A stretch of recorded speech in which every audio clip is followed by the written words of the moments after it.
I was told I shouldn't write this. My friends, those few that I have left, tell me it will be embarrassing, a public declaration of my mental illness. My father, dry as ever, reminded me that it would contradict my sworn testimony in court. And for my part, I know deep down that no one should know what happened in the woods. No one can ever go back there. I know this is wrong as I write it, but it does not matter. My reputation, my freedom, and even what's right, none of that will matter by tomorrow morning. I can hear my death waiting for me outside this hospital room. I see him dancing every time I close my eyes. I have nothing left to lose. All that's left to me is my story. I'll start at the beginning. A year ago, I tried to kill myself. At that time, I was a senior in high school, and when that school year ended, I was set to repeat the semester in the fall. At that point, my parents had gone well past their limit with my bullshit. They decided that, after an obligatory stay in the hospital, I was going to be spending the summer getting better. Now, I have been to rehabs, hospitals, and every facility of the sort in the city. At the time, I was taking enough medicine to make your head spin. Throwing money and pills at the problem didn't seem to work, but my parents never knew another way. Nothing was working, though, so this time, they were done throwing money at traditional solutions. Instead, they thought it was time to start throwing money at alternative solutions. Specifically, an experimental retreat for at-risk teens, somewhere in the north of Westchester County. So as soon as I had come home from the hospital, my bags were packed, and my mother was waiting for me in the car. On the ride up, the first thing I noticed after leaving the suburbs of New York was the suddenness of the trees. That's a weird way to put it, but it's the right way. One minute, we were going up what looked like the main road. We passed a bagel shop, a grocery, and a taqueria. Then I saw a big metal sign. It read, "Welcome to the village of Briarcliff Manor, established 1902. As soon as I read the sign, it was gone. And suddenly, all I could see was a wall of trees. The sidewalk, which had been to our left, was gone, replaced by the banks of the Hudson River. Maybe I was just a terminal urbanite. But by that point, I was starting to feel like we were going straight to the middle of nowhere, and began to consider the possibility that my parents had decided to drop me off in the woods, never to be seen again, like a cursed baby in a fairy tale. Looking back, I'm not sure I was wrong, but at the time, the thought dissipated as quickly as the wall of trees. Suddenly, we were back amidst civilization, and I could see nothing but identical houses flying by. On and on it went, shrubbery into suburbs as the car went on. I did notice, as we got closer, that the time spent amidst the thick flurry of trees was getting longer, while the industrialized interruptions were getting ever briefer. I felt like drifting off to sleep, but the sight of a building through the trees stopped me. I was about to ask if we were there, but then I saw it. In disbelief, I thought, "That's not the retreat. It can't be." The building I saw was a ruin, some kind of rotted-out barn standing next to an out-of-place willow, bare on a hill just past the forest fence. There was something about it that made me uneasy, and I wondered why the wretched building hadn't been torn down yet. I didn't have much time to think about it then. Now I wish I had. It was not long before we reached the place. A wooden pioneer-style sign loomed against a tree with the words, "Tawny Roberts Retreat for Troubled Teens," burnt into it. Just past the sign was a gravel path. The noisy, bumpy drive down the gravel was first set against a backdrop of trees and shrubbery, but the vegetation soon gave way on our left side, and bushes faded into fin, revealing the marshlands at the river's edge. With the car's window cracked, I could hear the cries of waterfowl just above the crunching of tires against the improvised road. We made one last turn, and I saw the retreat come into view. The whole place was made up of 3 wooden longhouses extending like rays from one central and much grander cabin. My mother pulled into a parking spot, and I noticed that there weren't many other cars, just one beat-up red Subaru and a couple of white vans branded with the same logo I saw on the way in. Leaving our car and entering the campus, we didn't see many more signs of life. Something felt wrong about that place, but I didn't know what it was at first. It took a moment, but I figured it out before we reached the steps to the main building. It was quiet, and terribly so. I had heard the sounds of nature on the way in, but amidst the cabins, in this clearing of trees, I could hear nothing but my own breathing. I didn't want to go in and remained unmoving on the flagstones. My mother saw my delay for what it was. I was dragging my feet like a child. She turned back and shot me a withering look. She didn't say a word, but her expression was clear enough. It said, "After everything you've put us through, we still help you, and now you're fighting me." I cringed at the sight and, with a bit of effort, forced myself up the wood slat steps towards the main office. Almost as soon as I'd made it up to the main landing, the cabin's double doors were thrown open. From the doorway emerged a small woman who I assumed to be the titular Tawny. She looked to be in her early 40s. Her jet-black hair was flecked with gray and drawn up in an intricate braid, and smile lines were creased into the edges of her mouth. Her clothes were more practical than her hair. She wore a short-sleeved button-down shirt tucked into brown cargo pants that were pushed into black rubber boots that seemed to be caked in dried mud near the bottom. She gave us a warm look through her thick glasses and extended an arm. She shook hands with my mother and then me.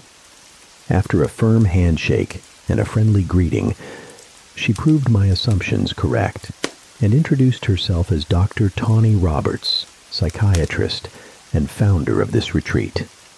The doctor waved us in through the double doors. The interior wasn't as rustic as I had thought it would be. Wood-paneled walls met a vaulted ceiling held up by 4 grand oak columns, and the walls were decorated with pastoral paintings. Animals grazed against breathtaking vistas and pleasant fields. I thought that I liked this building. It somehow managed to feel classy and cozy all at once. From this lobby, we were directed to a grand front desk. It was made of black-painted wood and gilded with brass. Its massive surface was adorned by an ancient-looking brick of a desktop in one corner and a somewhat unstable-looking tower of documents on the other. Behind the desk sat the doctor's young assistant. He was handsome, almost offensively so. The man looked like a stock photo of some kind of hometown hero football player. Blonde hair and blue eyes set into a pretty face that contrasted pleasingly with broad shoulders and muscled arms. He introduced himself as Gerald before saying, "Well, that's what my dad calls me anyway. My friends can call me Jerry." I saw an offer of pleasantries, if not real friendship, in his tone, and I hated him for it. I responded to his kind gesture with a cold remark of my own. "It's nice to meet you, Gerald," I said without a hint of charm. I immediately saw that the remark worked exactly as I had intended. Jerry dropped the performative friendliness and handed over the paperwork without another word. The doctor was clearly amused by this, and she shot me a grin as we went to fill out the forms. After what felt like an eternity, but in all likelihood was only about 10 minutes, we finished the paperwork. My mother went to hand it back, and just like that, the doctor dropped the easy conversation she'd been having with Gerald. She ushered my mother through a smaller door behind the front desk. I knew this wait well. the long tedium while a parent speaks to an authority figure just beyond earshot. I settled in for a long, nervous vigil in the waiting room, but to my surprise, I didn't feel nervous that time. I was actually beginning to feel a little bit excited. I decided that I liked this doctor, and what's more, I liked this place too. It felt warm and full of opportunities for fun. For a moment, I forgot the terrible stillness outside and began to feel like I was once again a kid at summer camp, carefree and innocent. I smiled and decided that I preferred waiting in anticipation to counting the minutes in fear. Despite this newfound appreciation, I did not have to wait that long. Suddenly, I heard a door open. It seemed as if no time at all had passed since my mother had first gone through that door, but here she was, coming out again, and I was being waved in by an enthusiastic Dr. Roberts. As I approached the door, a feeling caught hold of me. It had been a creeping thing that had been sneaking up on me ever since we'd first arrived. It was a feeling of age, a sense of just how ancient this place was. The building was old. I could smell it in the stale air and hear it in the creaking foundations. This ancient feeling came at me in full force when I saw the little door. I heard its wailing plea as it bent back on black iron hinges. And before the door could close, though, I noticed two more things that cemented the feeling. The first was the polished brass doorknob, which was engraved with the image of a dancer. The figure on the doorknob was enticing, terribly realistic, and entrancingly beautiful. It was a man who was stretched out in arabesque, his long legs stretched to their full extent, revealing lean muscle beneath his leotard. It seemed to me that the dancer almost moved as his metal form shimmered in the afternoon sun. I was only broken from the dancer's trance by a small cough from Dr. Roberts. At the sound, I tore my eyes away from the doorknob, and my gaze met hers. I saw her waiting, expectant and poised. I knew that I had lingered too long. With that, I followed her into the empty office. I was careful from then on not to appear so lost. I did not want to make a bad first impression with a person who had the power to have me involuntarily committed after all. As I left the brass dancer behind, I felt a strange sense of unease fall over my shoulders. The doorknob had indeed been a work of art, but something about its unearthly beauty left me on edge and more afraid than I would have admitted at the time. The abruptness of that new sensation, paired with the other oddities, put an end to the good humor I had managed to scrape together from the friendly atmosphere and cozy waiting room. Suddenly, I was not a carefree child at summer camp. Instead, I was once again the greasy, suicidal fuck-up who couldn't graduate from high school. Once I remembered myself, I also recalled my healthy mistrust of doctors. Dr. Roberts let the door close shut of its own accord and sat down. She cocked her head and said, "First, I want to express my sincere satisfaction at your decision to change your life for the better this summer." Her words felt sterile, and I grew cold. For the second time that afternoon, I decided to be mean. I waited to respond as I sat down in one of the chairs and looked across the desk at the doctor with complete disinterest. I ignored her comment. Instead, I asked a question of my own, one that I thought to be a lot more interesting. "So how old is this founding father's ass place anyway?" The question was genuine, but the sentiment was insidious. I was showing complete disinterest in the conversation and straying off topic. I knew very well that this was a tried and tested way to piss off mental health professionals of any stripe. But to my surprise, my technique failed. Instead of annoyance on her face, I saw the doctor light up. She gave me a smile that was full of nice surprises. In that smile, I saw the joy she took in someone else showing interest in a long-held hyperfixation. "It certainly is," she said. "The building we're in now was built by James Van Jansen. He was an heir to an old family. Maybe you've even heard of them." She paused there and only continued when my confusion became apparent. The Van Jansens were an old family, old New York aristocrats who went back to the very first Dutch settlers.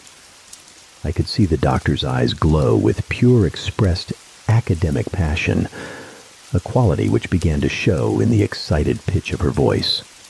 She continued, "Anyway, back in the early 20th century, James built this building here as a summer house, along with some farmland a few miles away, to provide an income for his children to inherit after his death." She looked like she might have gone on, but the doctor stopped herself and caught her breath. Despite her clear desire to continue her lecture, Dr. Roberts took one deep breath and returned to business. "I can tell you the rest I know later, but for now, we've got a few things to finish up." She followed that up with another smile, and once again, I felt at ease. The doctor and her genuine pleasure in the history of this place were encouraging, and I chose to ignore the feeling I had on the way in. Suddenly, the ancient stale feeling was washed away, and in its place, once again, was warmth. I was at a summer camp again. What followed was a conversation I still hold dear. It was simple and utterly unremarkable. We talked about my history, why I had come to this place, and my hopes for the future. It was utterly unremarkable and completely sweet. That afternoon was the last time I can remember feeling comfortable.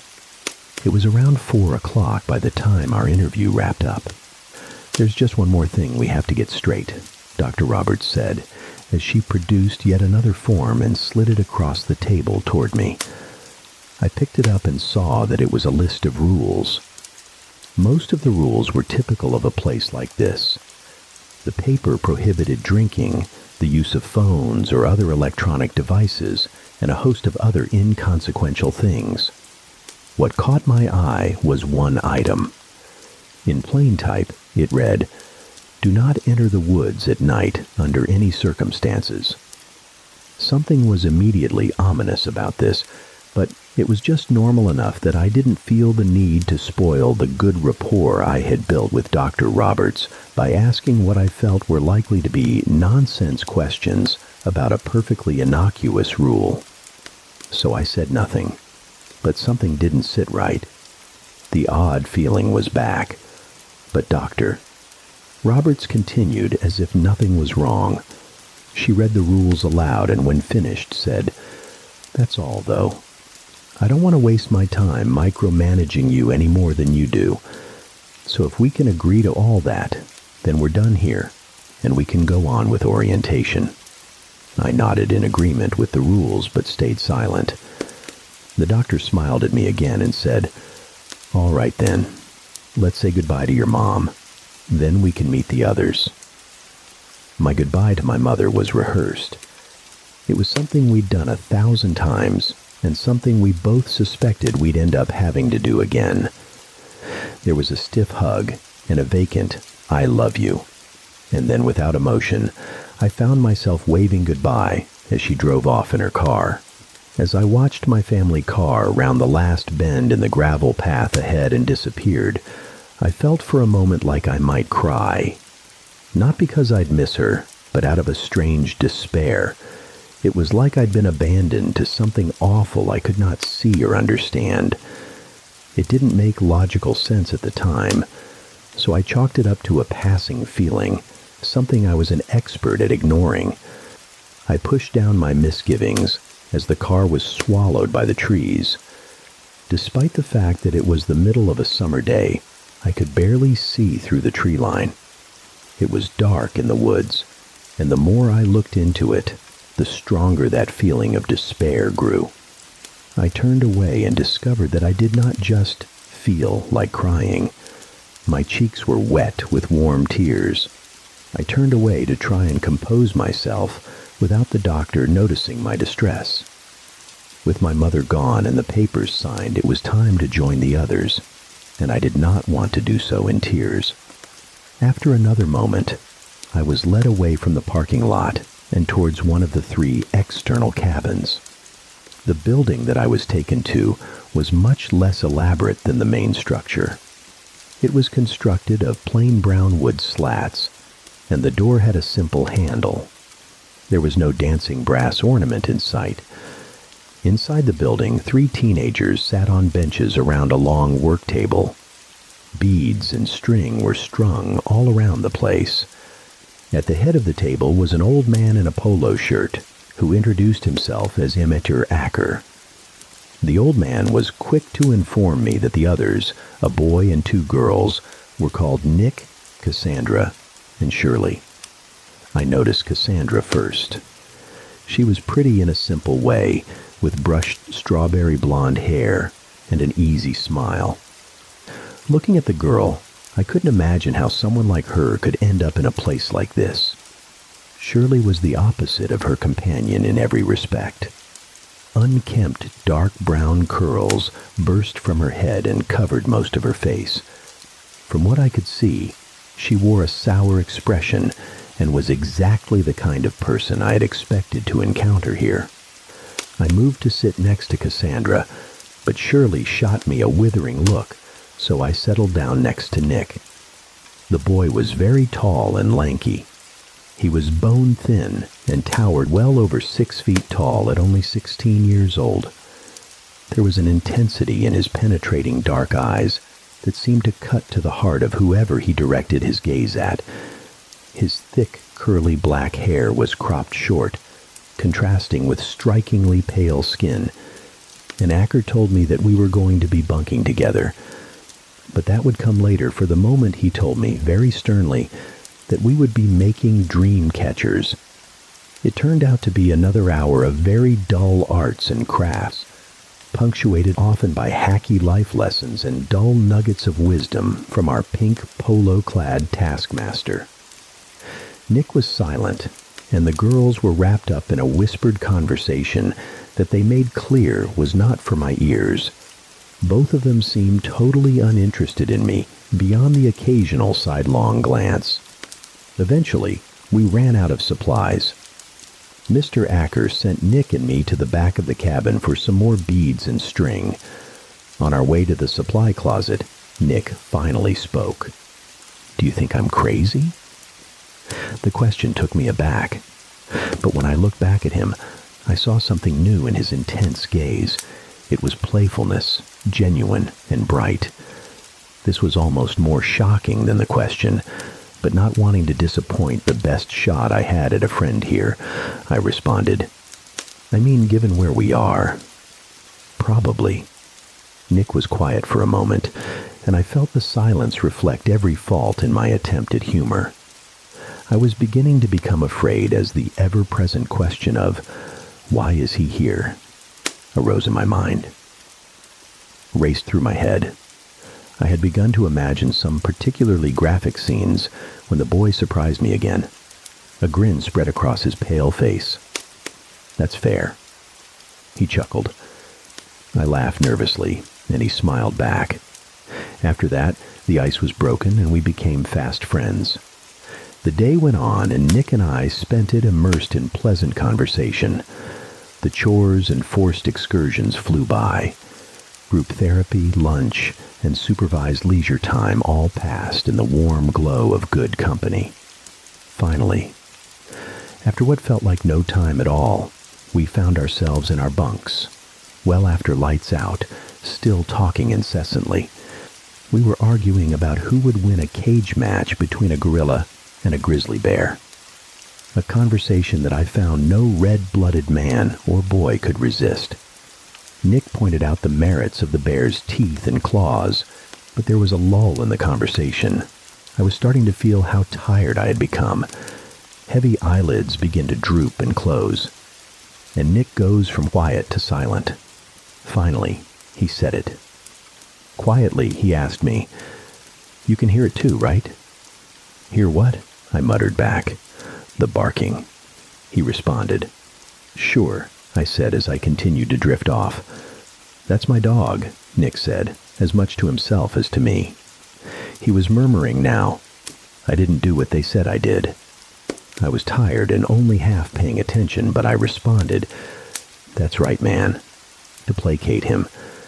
My reassurance had not worked, and Nick continued his muttering. "He's still out there in the woods." I didn't know what he was talking about, but I felt like I had to keep agreeing so he'd let me sleep. "You can hear the barking too, right?" he asked again. "You know I'm not crazy, right?" "That's right, man," I said again, and drifted off to sleep. That night I dreamt of the brass dancer. I remember it vividly. I was sitting high up in one of those gilded boxes you might find at an opera house, meant to keep distinguished gentlemen away from the hoi polloi. The uncountable rows of seats were empty, and the other boxes were dark. As far as I could see, there was no audience at all except for myself.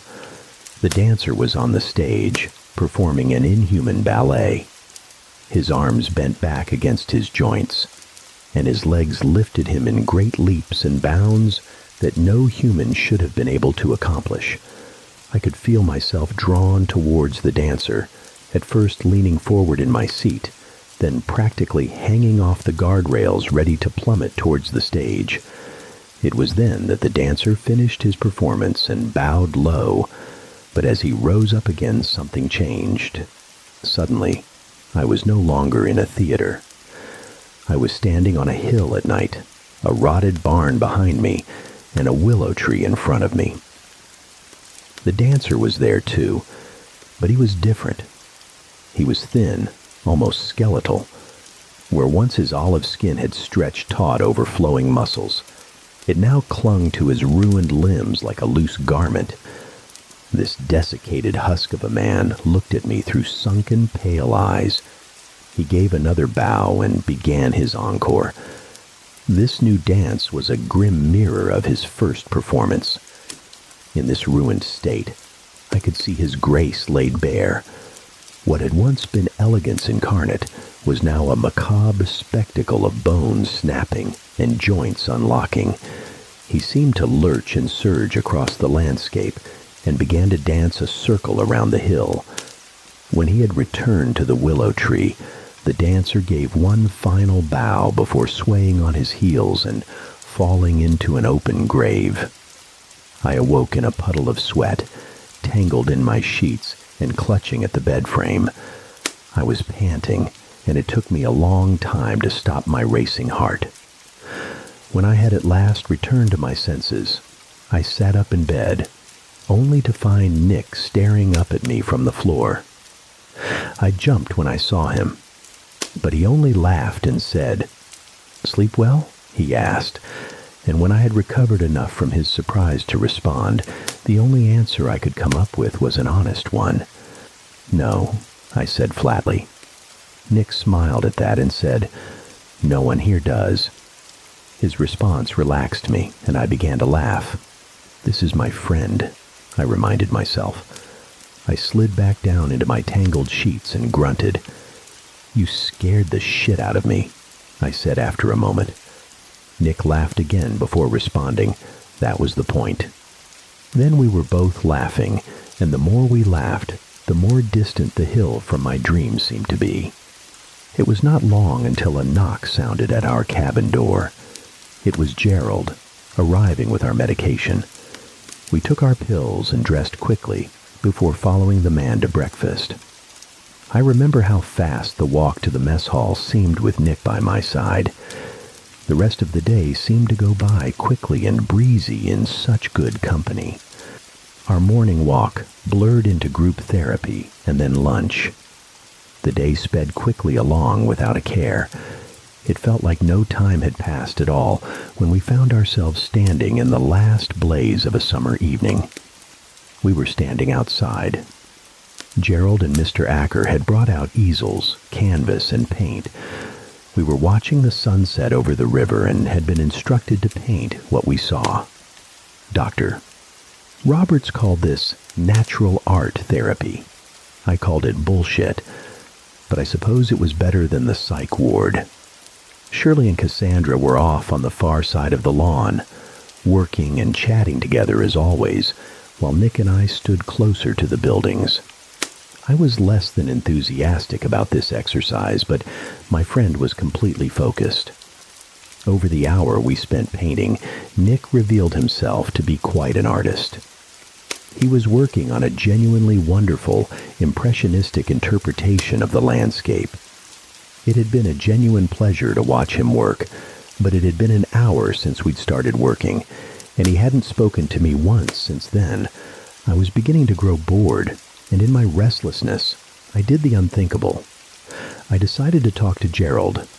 As I approached the square-shouldered blonde assistant, I was still making up my mind on whether I was going to really be friendly or if I just wanted to fuck with the poor guy. However, as I got closer and saw him leaning against an oak tree, I was reminded of the forest and decided I did have a genuine question for him after all. "Hey, Jerry." My use of the friendly diminutive had clearly caught the big man off guard, and he raised an eyebrow in suspicion. I could see that he was remembering my icy disposition from the day before. He hesitated, but seemed to take my newfound friendliness for what it was worth. "Hey," he responded warily. I clasped my hands behind my back, leaned forward on my toes in an ironic display of childishness, and then spoke. "You know I'm having a great time doing arts and crafts and talking about my feelings and all that great stuff."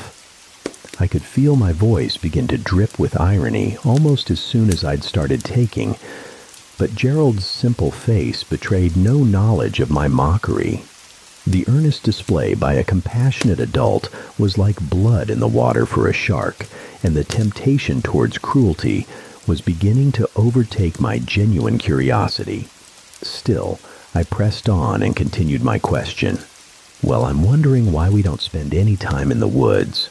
They're right there, and I bet a hike would do wonders for our mental health." When I finished speaking, I was unable to keep the edge of vitriol out of my voice.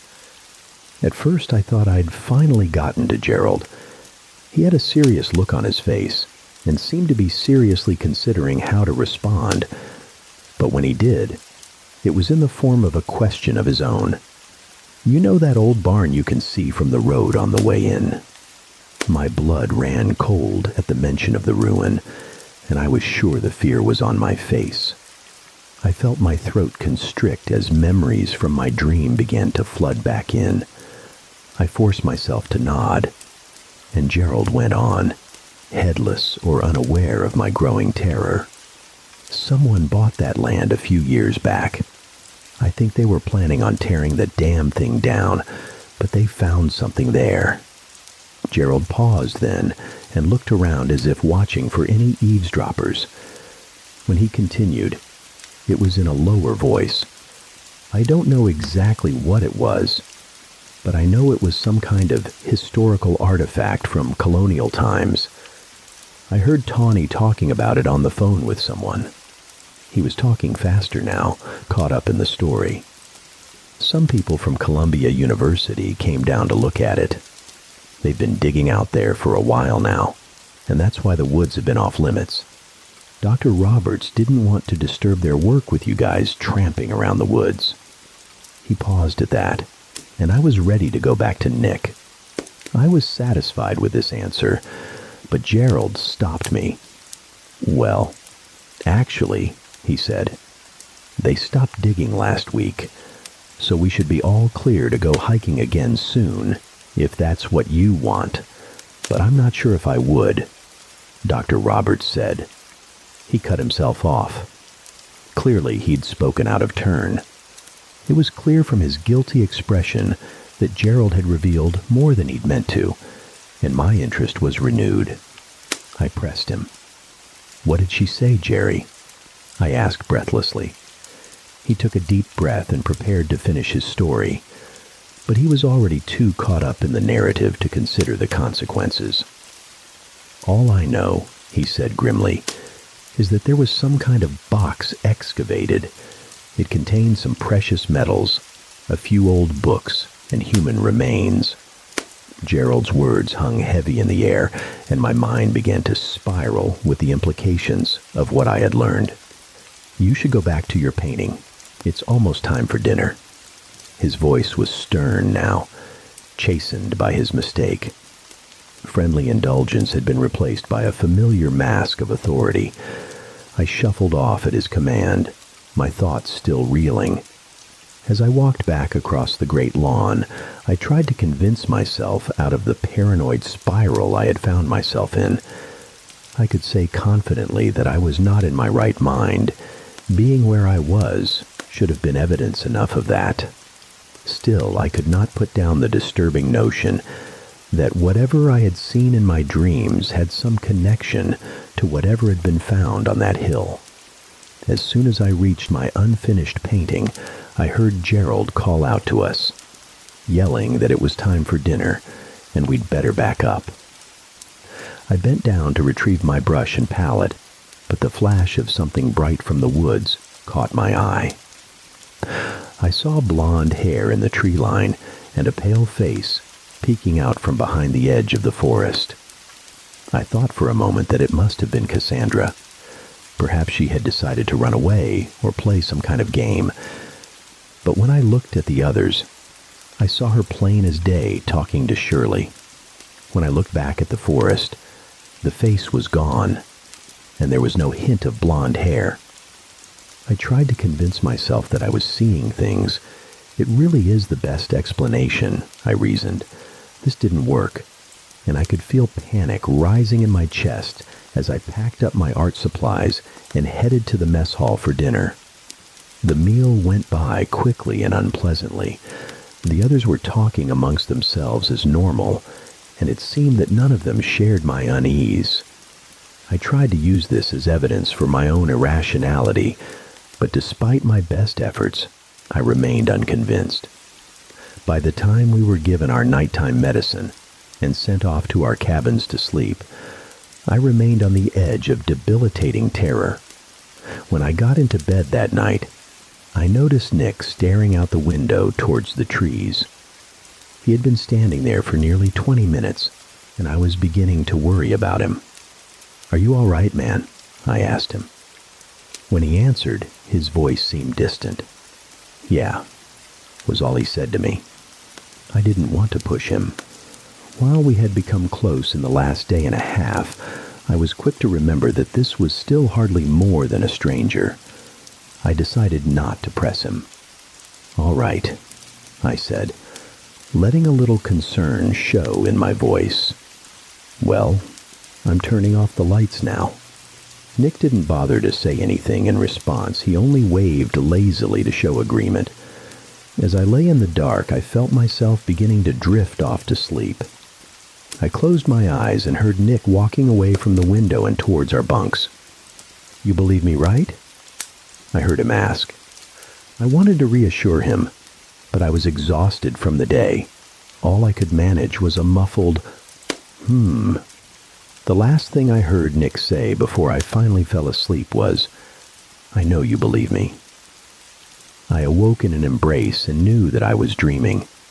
I wasn't myself. I wasn't even human. The fingers of my old friend wrapped around my own. His roots cradled my head, and his leaves played about my wispy hair. I blinked the dirt from my eyes and began to shift beneath my blanket of earth. My sleep had been ancient and deep.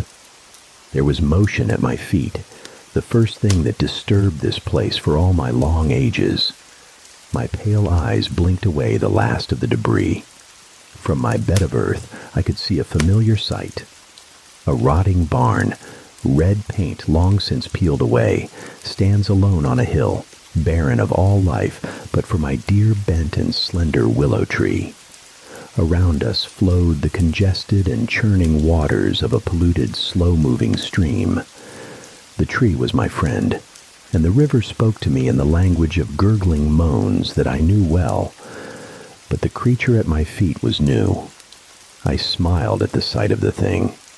It was a wide smile, unnaturally so, and in its wake, The disturbed soil tumbled into my open mouth. I tasted the familiar bouquet of damp earth. Carefully and with a dancer's grace, I weaved my fingers from the tree's embrace. My friend responded to me, and his grasping roots slowly let go of my hands. But I was quicker than the old tree, much quicker. Carefully but with great speed, I weaved my fingers out from the tree's loosening grip and shot my arms up through the earth. I broke free and felt the cool air on my long arms before pushing down against the soft ground and pulling myself from my grave. As I rose, more dirt rushed down around my sides and through the abscess in my desiccated chest to fill the shallow hole I had been sleeping in. With a sudden extension of powerful legs, I was standing again. Free upon the earth, at last I hopped from foot to foot. It is a dance I know well, a dance for waking and a dance for the night. It is a dance for hunting, the dance of something no longer human. 3 times I circled the old barn in a leaping, jerking stride. My legs moved with grace and harshness at once. Half-remembered pirouettes end, then snapping backward, and then a rigid, powerful jerk forwards. It is the half-remembered dream of nights long ago spent in song and dance, by the light of a fire. Now, there was no fire and no singing, only cold, unfeeling movement.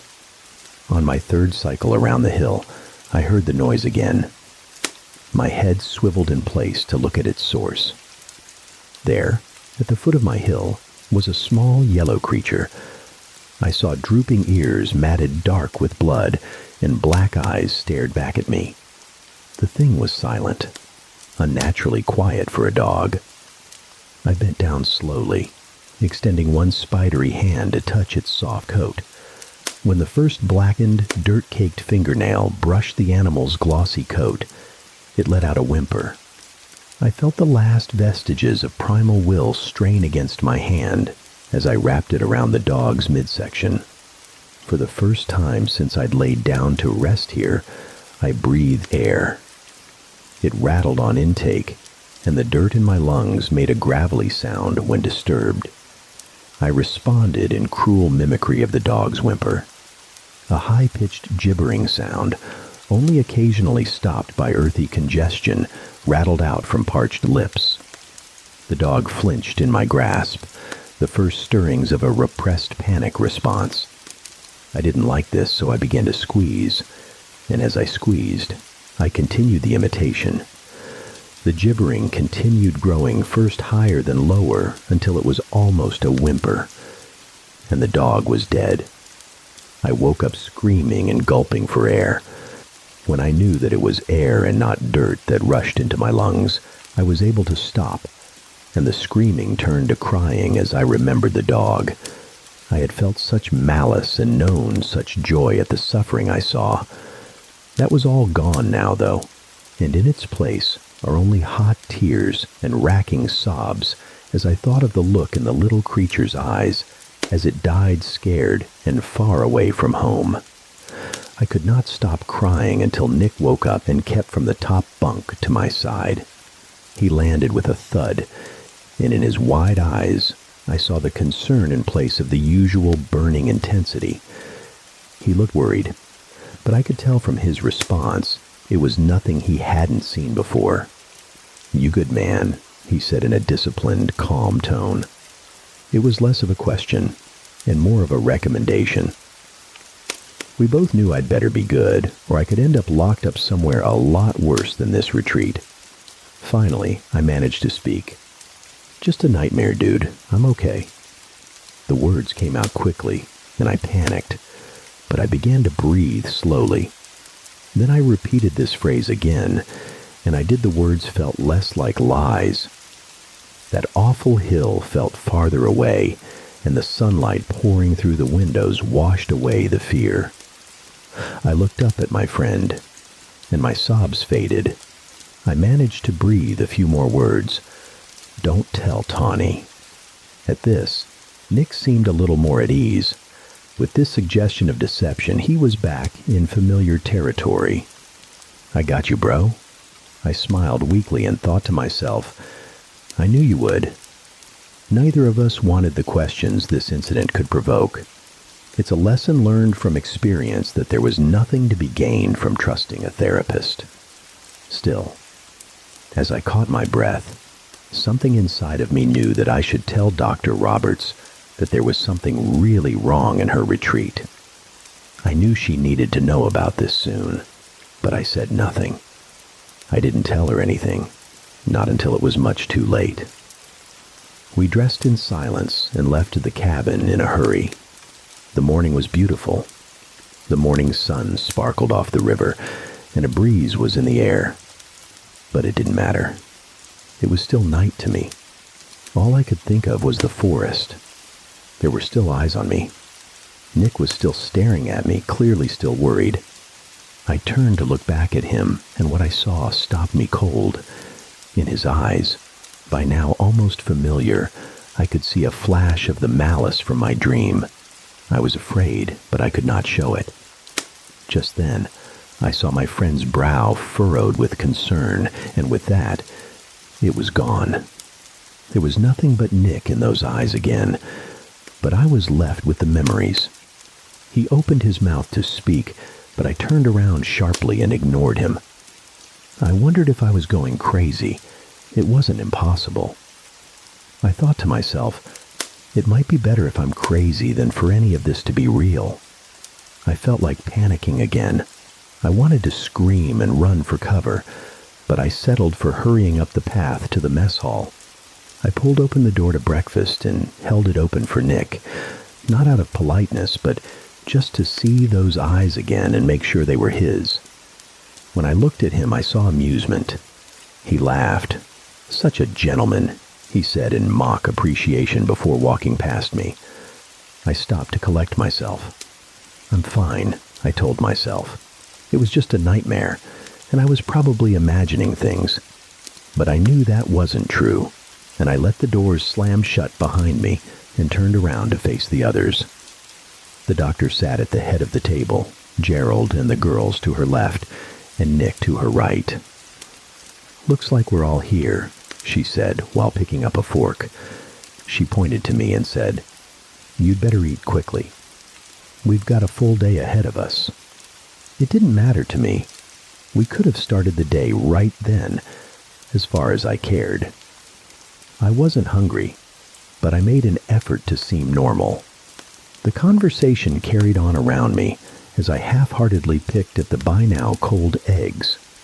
The doctor jumped back into whatever conversation she'd been having with Gerald, and Nick happily joined in. I stayed quiet, but as I looked around the table, I noticed I was not the only one who was looking worse for wear. Cassandra was completely different from the day before. Gone was her sunny disposition and easy smile.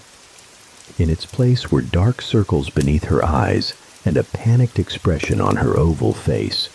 Even Shirley looked rattled, less so than her friend, but her usual grimace seemed a little more genuine that morning. "After a while, Doctor." Roberts rose from her seat and told us that it was about time we started the day. She went on to say that we were starting with more arts and crafts, going into group therapy, and finishing the day with a late afternoon walk in the woods. At that, I went cold.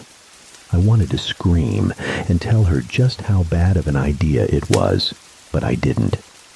I simply stayed silent and tried to accept this.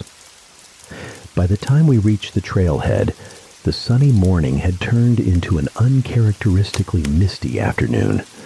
The already impenetrable forest was all the more obscured. Dr. Roberts led the way into the woods. She looked prepared from head to toe. Her dark hair was tied up in a bun beneath a sun hat, and she had come equipped with trail-running shoes. Nick followed closely behind her. I didn't want to do this. None of them knew where they were really going, and if they did, I should have run away right then.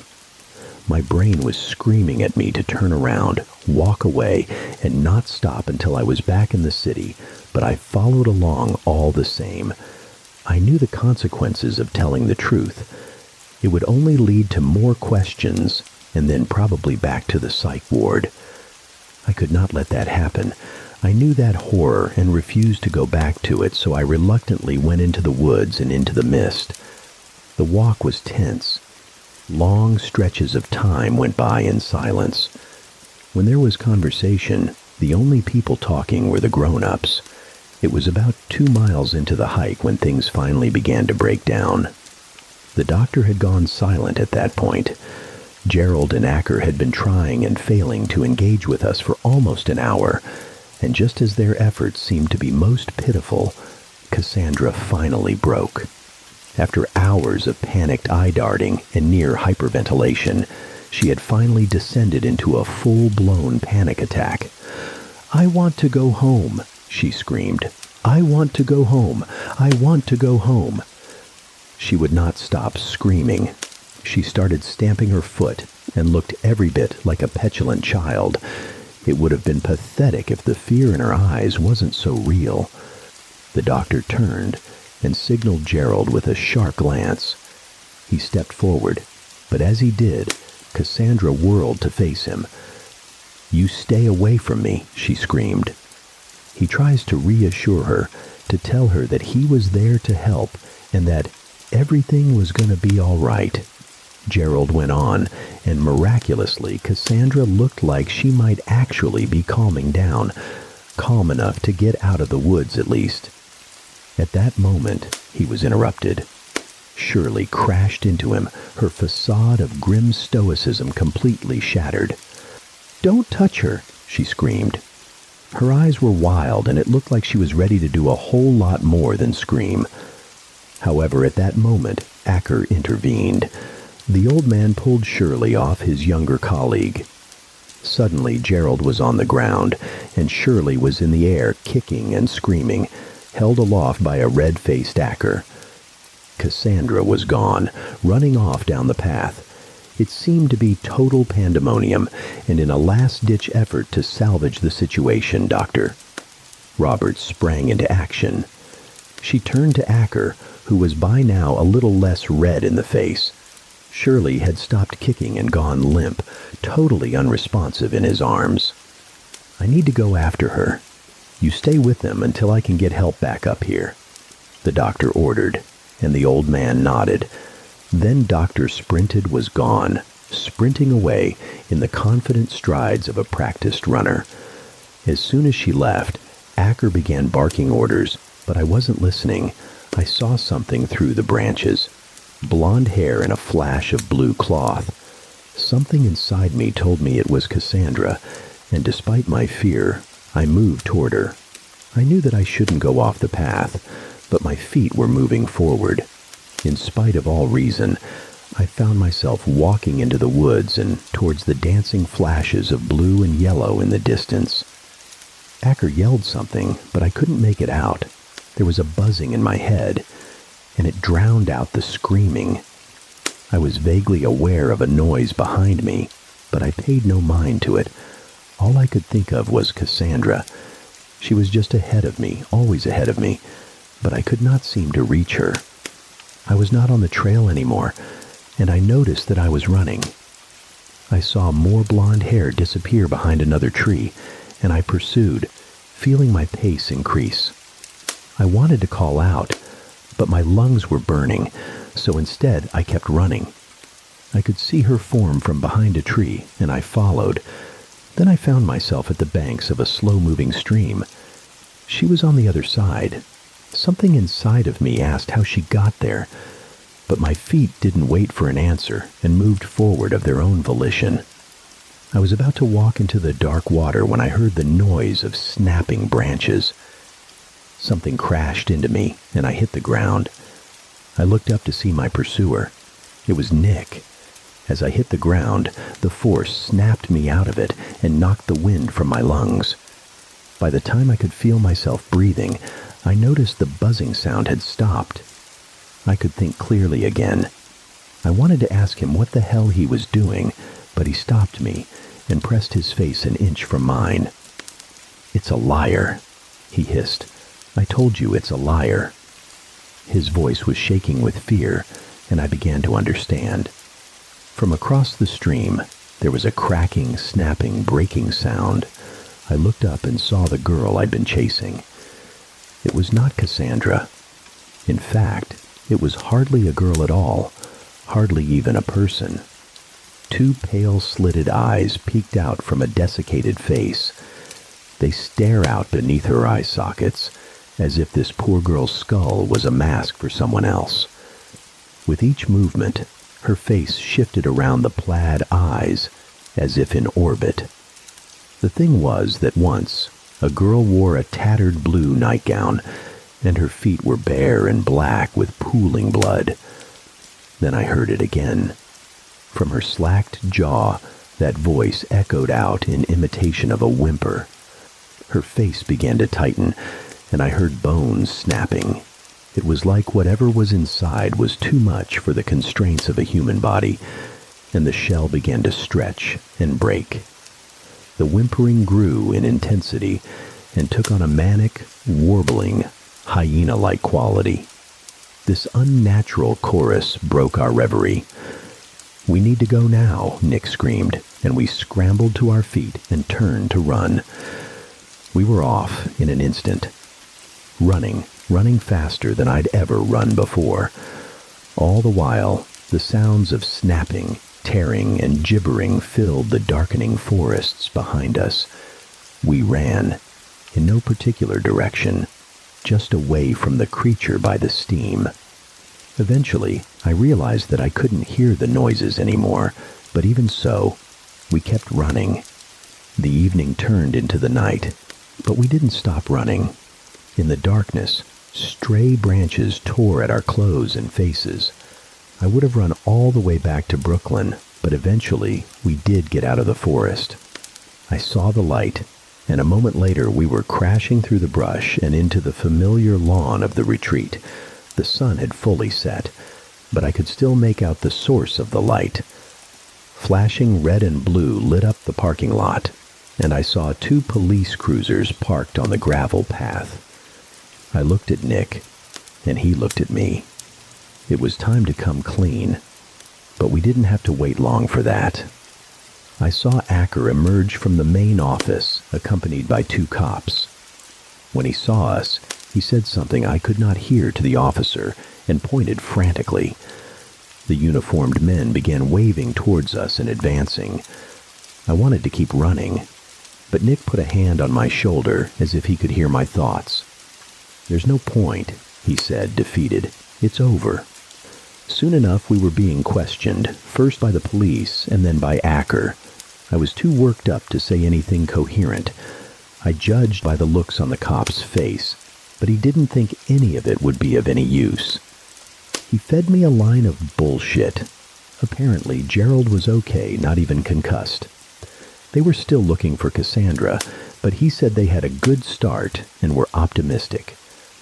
I knew it all to be half-truths and lies meant to calm me down, but there was one real bit of good news revealed right at the end.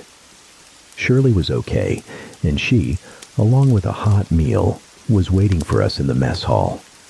The doors slammed shut behind me. Shirley and Nick were sitting on one of the benches, close together for the first time since I'd met them. Besides these two, the room was empty. Shirley looked up from her uneaten bowl of cold, instant oatmeal. "What the fuck is going on?"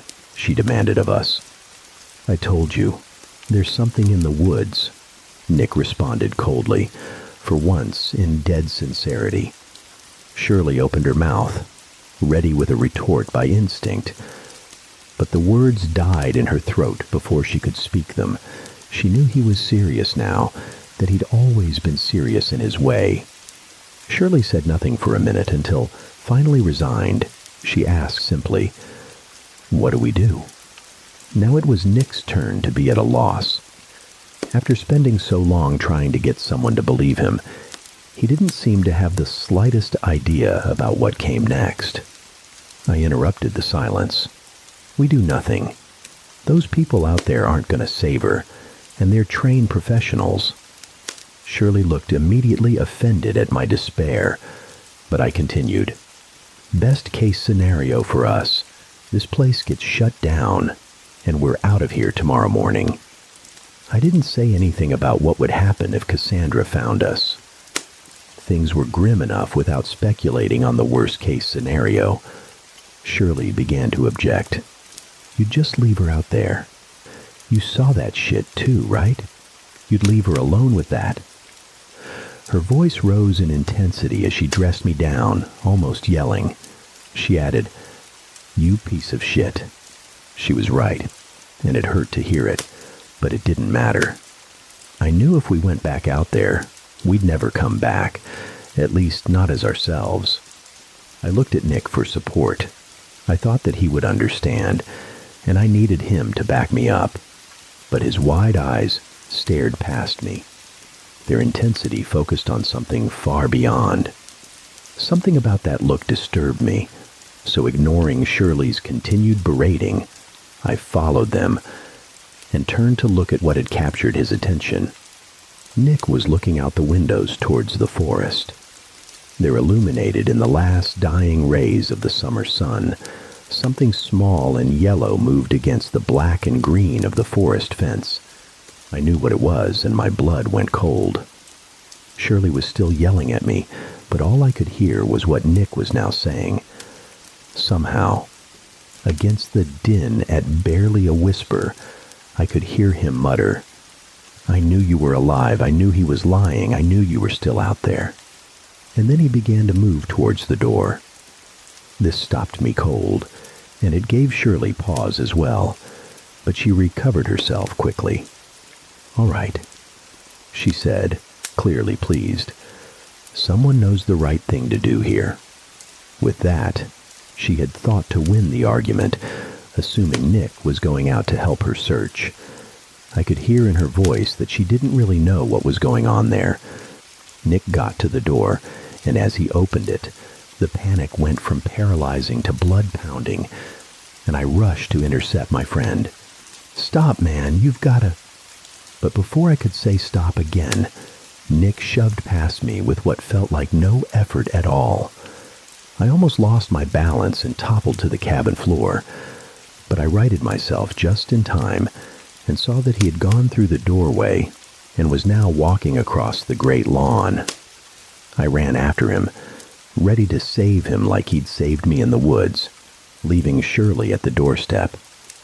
But as I got closer to the forest, the moving shape got clearer and clearer, and then I saw what I'd been dreading.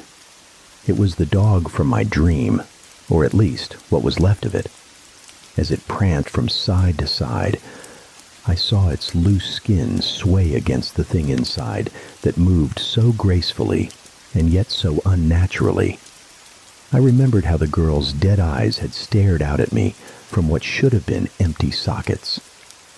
I froze again at the sight of pale eyes, and I knew whatever it was that killed that dog was now wearing its skin and moving in a grotesque mockery of what the creature had been in life. My friend, however, continued to close the distance, and seeing this, I knew I had to move. I ran, and instead of begging him to stop, I leapt to tackle him to the ground, hoping against hope to repay him for my life, but he was too fast. I couldn't reach him in time. Instead, I hit the ground rough, getting a face full of dirt. It was too late. The sun had long past set, and there were no stars. The forest was bathed in thick darkness, and staring up from the ground, I saw my friend staring into the hungry eyes of his own death. The thing let out another distorted whimper, and leaped over both of us in one sickening bond. The creature landed behind us and rose up on its hind legs. Now, the thing in the dog's skin began its dance again, moving in the same elegant and twitching dance it had done for us earlier. It circled 3 times and 3 again.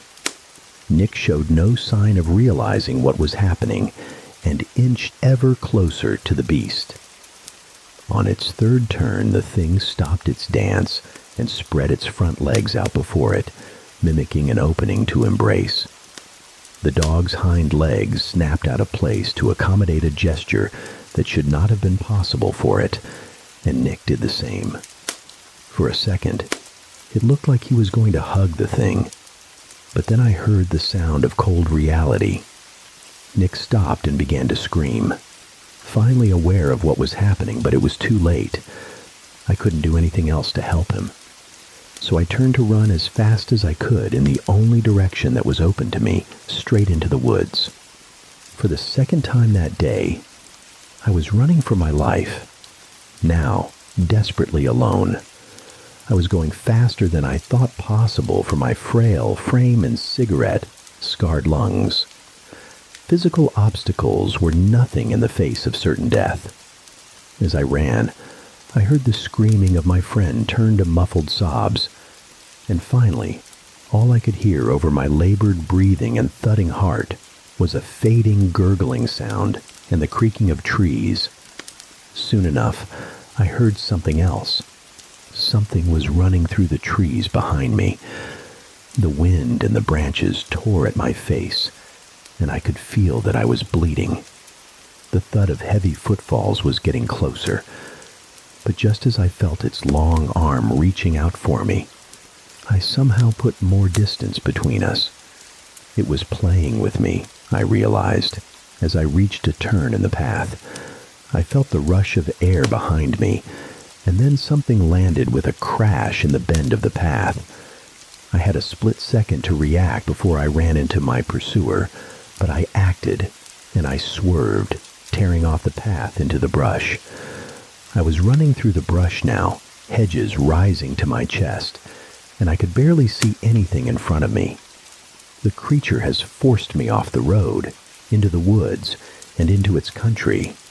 I crashed into another bush. This set me off balance, and I almost fell to the ground. Barely staying up, I pushed on, still hearing something moving behind me in the undergrowth. I didn't realize what I'd done until I was already running uphill. I had run through water, through the very same slow-moving stream I'd been at before. The current was inaudible above the noise I was making, so I only noticed when the warm water soaked through my sneakers. As the chill water froze my feet, I knew things had gotten so much worse for me. Somehow, I managed to make it back out of the stream and onto the land, and as I crested the hill, I saw a familiar sight come into view. Atop the hill, I could see a leaning willow dipped low into the black waters of the stream, and a rotted-out barn standing stark in the now visible moonlight. I skidded to a halt in front of the ruin. I'm in its home, I thought, and felt myself go numb. I realized it wanted me to know. It had seen through my eyes as I had seen through its. I heard it circling the woods beyond the little hill. My eyes were flitting back and forth like a desperate rabbit pursued by a predator. I was hoping for a deliverance that would not come. I would have to settle for the next best thing. I saw light through the trees to my right, and for a fleeting second, I thought of my mother. The drive up here, the sun on her face, and the winding road. At this point, I knew what to do, even though I felt it came up behind me. The thing put its hand, its real hand, on my back. I saw its long, pale fingers on my shoulders, and its blackened fingernails pressed into my skin. With all the strength I had left, I shoved the creature. I don't know if I actually broke free, or if the thing was just stunned that I was still fighting, but somehow I got free of its grasp. I ran again, now faster, down the other side of the hill. I heard a shriek echo in the hills behind me, and then I heard dirt tear from the earth, and the creature gave chase. If it had been playing with me before, it would not have been anymore. I could hear it running, and it was gaining on me. I pushed through the forest, but I could still feel it at my heels. Then, I heard the sound of screeching tires. There was rushing air and light in the dark. I felt its fingers on my back as I jumped. I kept the forest fence, and then I fell. It was a short distance, but I landed hard on concrete and felt my arm shatter. The thing followed me, and I heard it land next to me, but it didn't matter.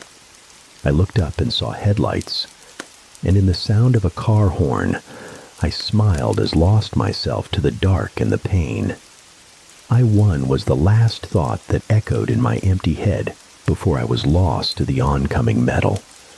I woke up in a hospital room. It was dark, and I was alone. I couldn't feel anything, but I was alive. The events of the last day swirled in my mind as I tried to remember what had happened to me.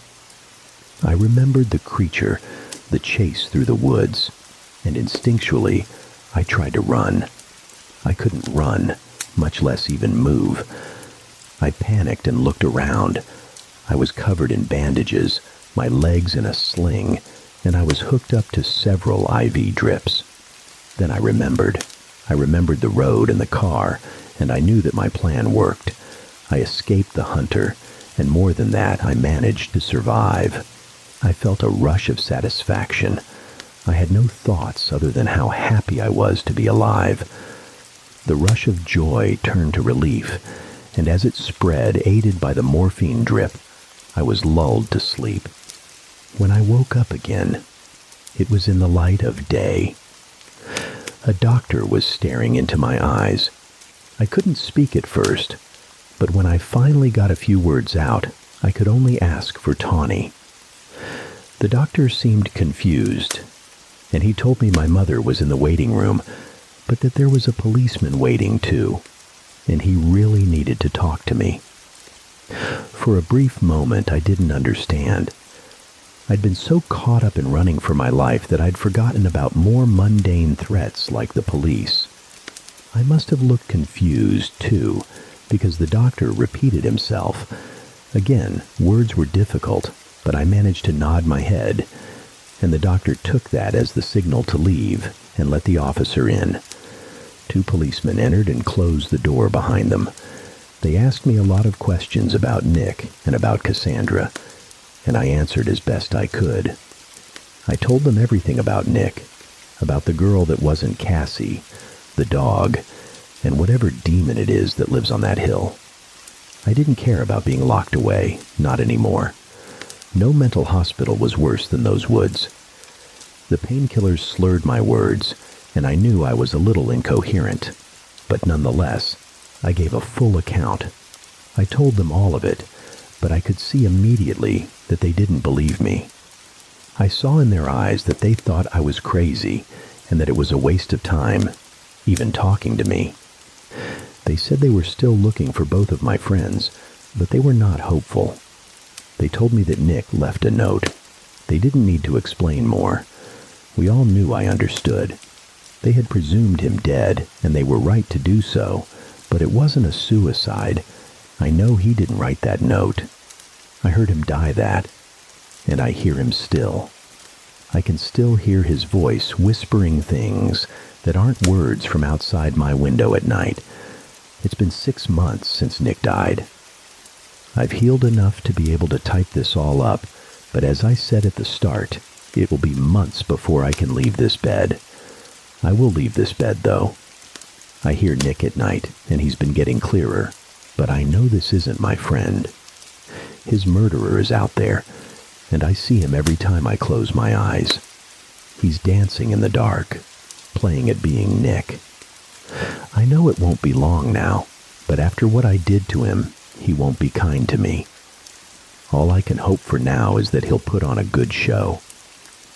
Thank you for listening to this chilling tale. If you enjoyed this journey into the unknown, be sure to subscribe to my channel for more stories that will send shivers down your spine.